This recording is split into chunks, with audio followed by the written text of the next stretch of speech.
નમસ્તે વિદ્યાર્થી મિત્રો, ધોરણ 12 તત્વજ્ઞાનની અંદર 2020 અને 21ના બોર્ડને ધ્યાનમાં રાખી અને જે નવો અભ્યાસક્રમ આપણે રજૂ થયો છે 70% પ્રમાણે, તો એ પ્રમાણે આપણે અહીંયા પ્રકરણ 3 અને પ્રકરણ 4ની ચર્ચા કરવાના છીએ. તો વિદ્યાર્થી મિત્રો, પ્રકરણ 3 અને પ્રકરણ 4 એના વિકલ્પો ક્રમશઃ જોઈએ. જે 70%નો અભ્યાસક્રમ છે, એટલે કે 30% અભ્યાસક્રમને બાદ કરતા 70% અભ્યાસક્રમને ધ્યાનમાં રાખી અને આપણે આજે વિકલ્પોની ચર્ચા કરવાના છીએ.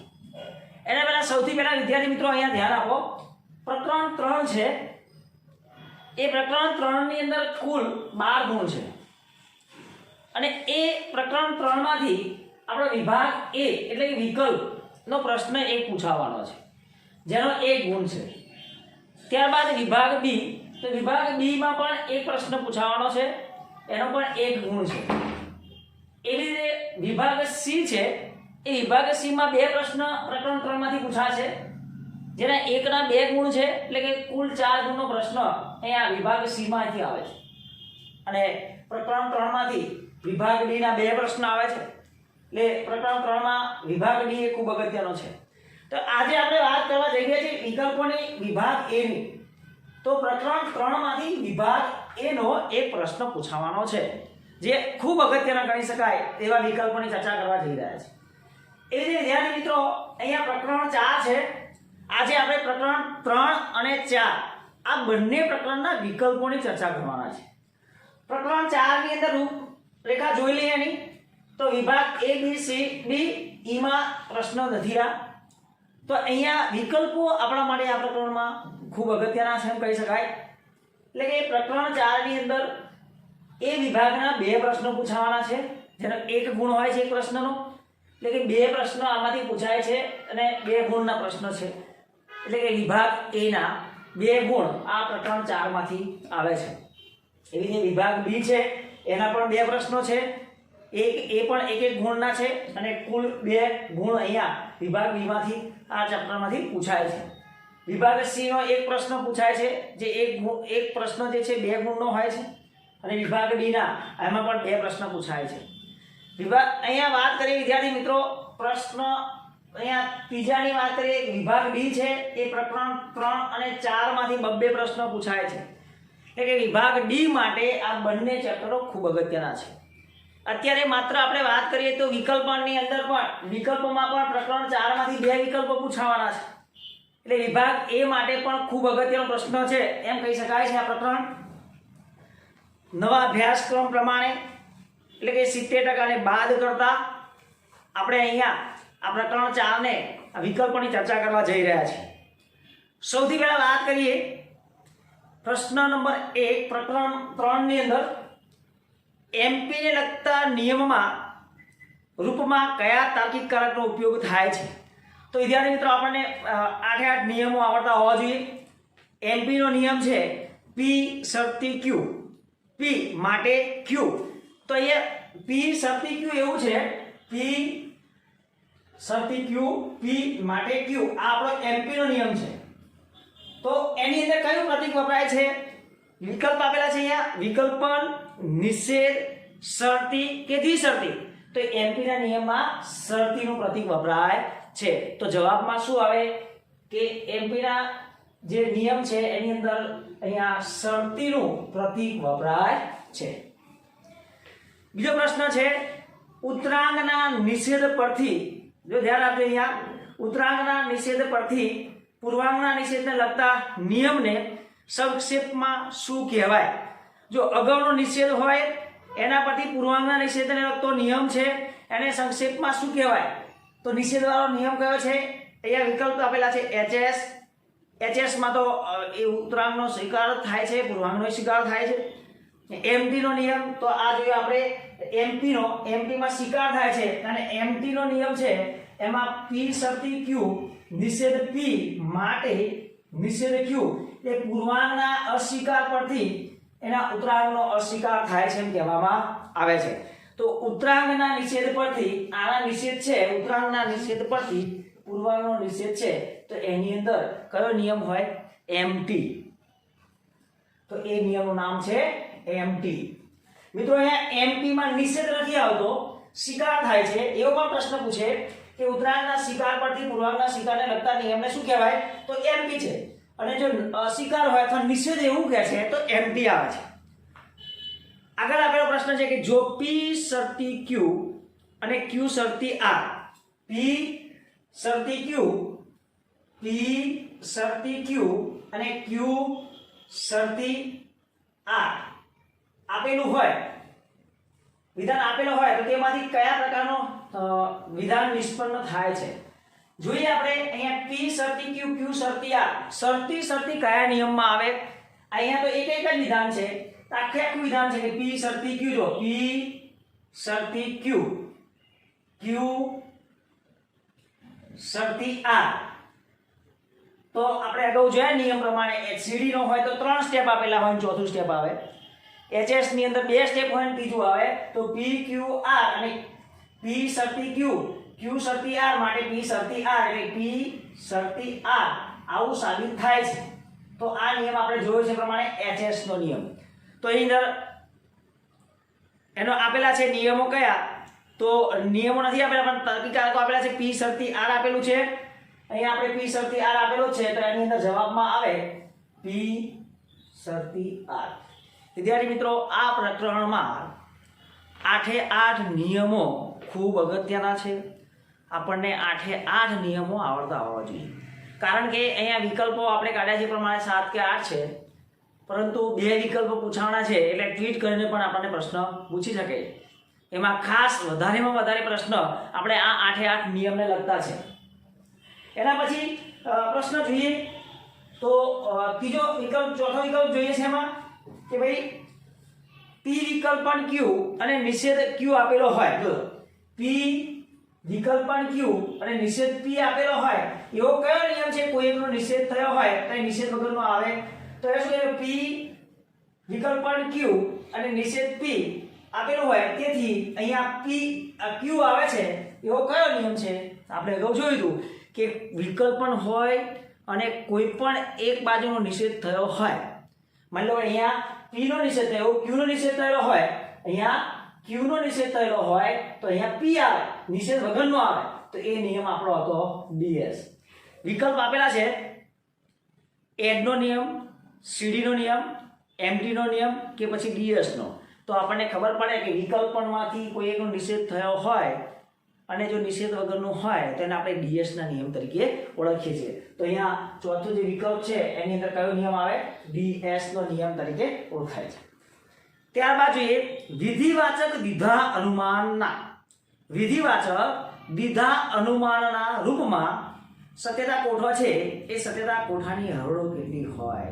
જોયો અહીંયા વિધિવાચક વિધાન છે, તો એના જે કોઠાની વાત કરીએ તો એની અંદર કેટલી હરોળો હોય એવો પ્રશ્ન આપે છે.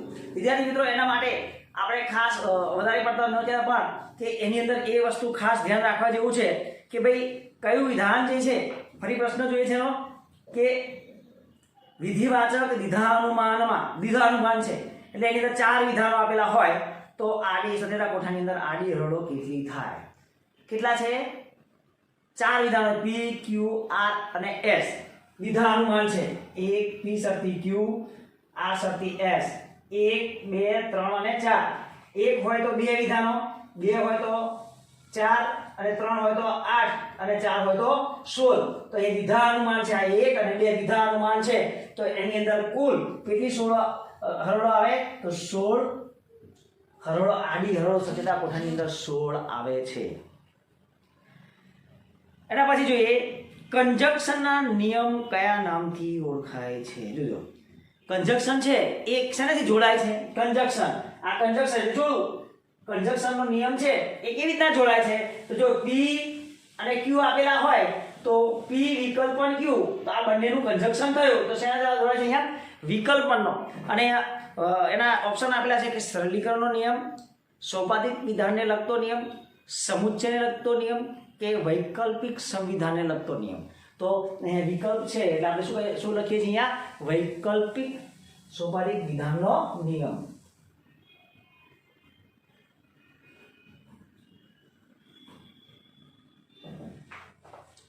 હવે વિદ્યાર્થી મિત્રો આની અંદર આપણે જોઈએ કે આ અહીંયા 6 પ્રશ્નોની ચર્ચા તો કરી છે, પણ એના સિવાય એવું આની જગ્યાએ બીજો પણ પ્રશ્ન એવો પૂછે કે ભાઈ જો P વિકલ્પ પણ Q આટલા પ્રશ્નોથી પૂર્ણ નથી, જો એમ પૂછે કે જો P અને Q આ બંને વિધાનને જોડવાના હોય તો કયો નિયમ આવે, અથવા સમુચ્ચયથી જોડાય છે, બંને સમુચ્ચયથી જોડાય છે, P સમુચ્ચય Q થાય છે તો કયો નિયમ છે, તો આપણે સિમ્પનો નિયમ એવું લખી શકીએ છીએ.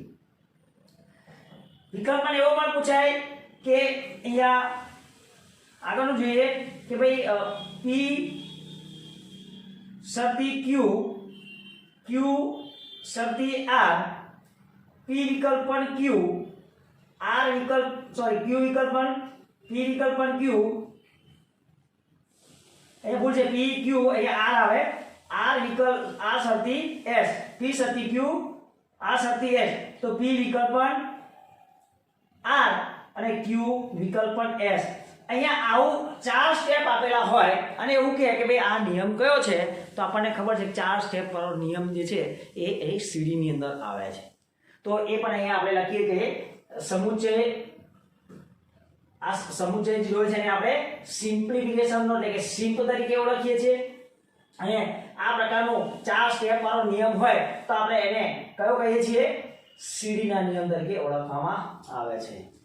અહીંયા આટલી ચર્ચા કરી અને આપણે આ પ્રકરણ 3 ના વિકલ્પો 9, 10 જેવા થયા એટલેથી આપણે પૂર્ણ કરીએ છીએ. તો વિદ્યાર્થી મિત્રો આપણને આના માટે ખાસ અગત્યની બાબત એ છે કે આપણને 8 જે નિયમો છે એ નિયમો આપણને આવડતા હોવા જોઈએ. જો 8 નિયમો નહીં આવડે તો આ વિકલ્પ કે ટૂંકા પ્રશ્ન જે છે એ આમાંથી જ નીકળવાના છે. એટલે વિકલ્પો અને ટૂંકા પ્રશ્ન માટે આપણે અહીંયા આ 8 નિયમોને સરળતાથી યાદ રહી શકે એ રીતના આપણે તૈયારી કરવાની છે.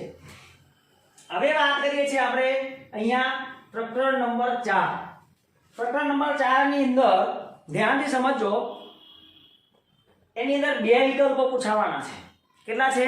2 વિકલ્પો. વિકલ્પ નંબર 1 જોઈએ, ઉદ્દેશ્ય પદ અને વિધેય પદ વાળા. ઉદ્દેશ્ય પદ અને વિધેય પદ વાળા 2 પદોનું બનેલું એક બિનશરતી કથન એટલે શું? ઉદ્દેશ્ય પદ હોય અને વિધેય પદ હોય અને એમાં કોઈ પણ પ્રકારની શરત ના હોય, બિનશરતી કથન હોય તો એને શું કહેવાય? વિકલ્પ છે શરતી વિધાન. શરતીમાં તો શરત થઈ એટલે ના આવે. પછી છે દ્વિશરતી, તો 2 શરતો છે પણ અહીંયા તો શરતી વગરની વાત કરી છે. અને ત્રીજું છે નિરૂપાધિક વિધાન અને ચોથું છે નિરૂપાધિક સંવિધાન. આ તો માત્ર ઉદ્દેશ્ય અને વિધેય પદ છે એટલે નિરૂપાધિક સંવિધાન ના થાય, માત્ર વિધાન છે. કોઈ પણ શરત કે ઉપર લખેલું છે 2 પદો બનેલું છે બિનશરતી કથન, કોઈ પણ શરત વગર વિધાન આપેલું હોય તો એને શું કહેવાય? નિરૂપાધિક વિધાન કહેવામાં આવે છે.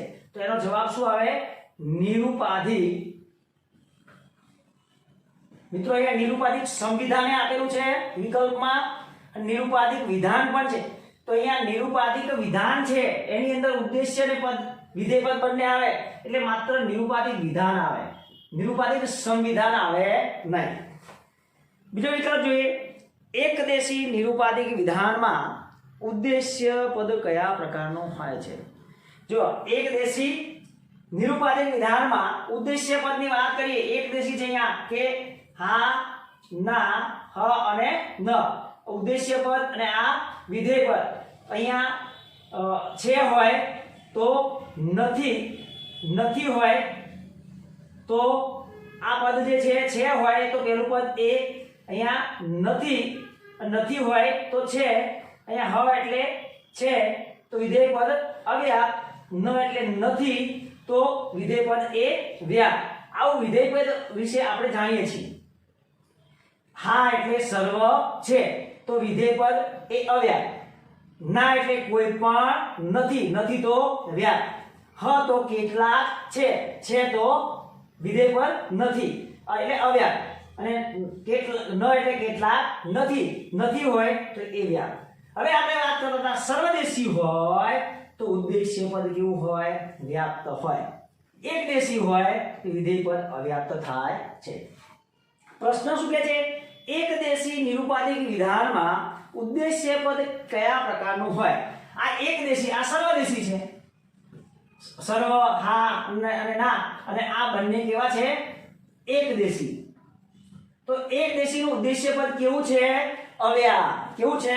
અવ્યાપ. અહીંયા એવી રીતે પણ પૂછે કે એકદેશીનું કયા બે પદ એવા છે? એકદેશી ને એવો પ્રશ્ન પણ પૂછે કે કયા વિધાનની અંદર બે પદ અવ્યાપ્ત થાય છે? તો આ બંને પદ હમાં થાય છે.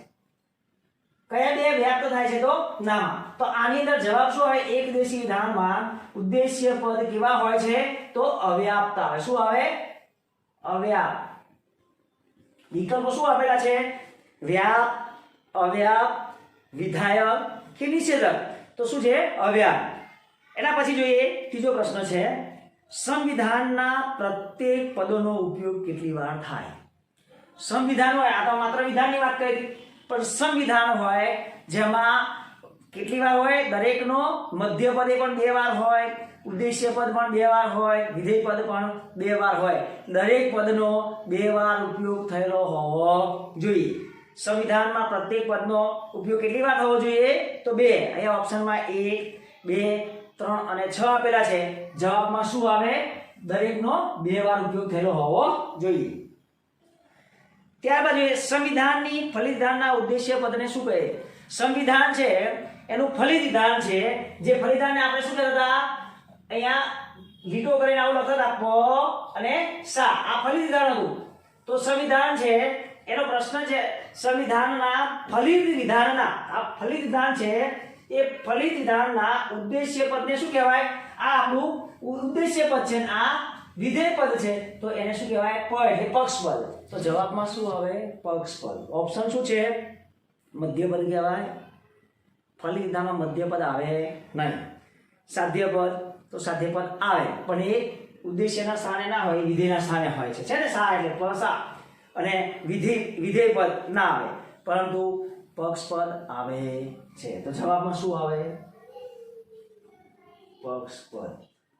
મિત્રો અહીંયા એવો પણ પ્રશ્ન પૂછી નાખે કે ભાઈ નિરૂપાધિક સંવિધાન જે છે એ સંવિધાનનું ફલિત વિધાન છે, તે ફલિત વિધાનના વિધેય પદ ને સ્થાને કયું પદ આવે? તો વિધેય પદના સ્થાને શું આવે? સાધ્ય પદ આવે. શું આવે? સાધ્ય પદ. બીજો પ્રશ્ન એવો પણ કરે કે મધ્ય પદ કયા આધાર વિધાનમાં હોય? પ્રશ્ન એવી રીતના પૂછાય કે સંવિધાનના કયા ફલિત વિધાન અને ઉદ્દેશ્ય પદ, એટલે કે મધ્ય પદ એ કયા વિધાનમાં હોય?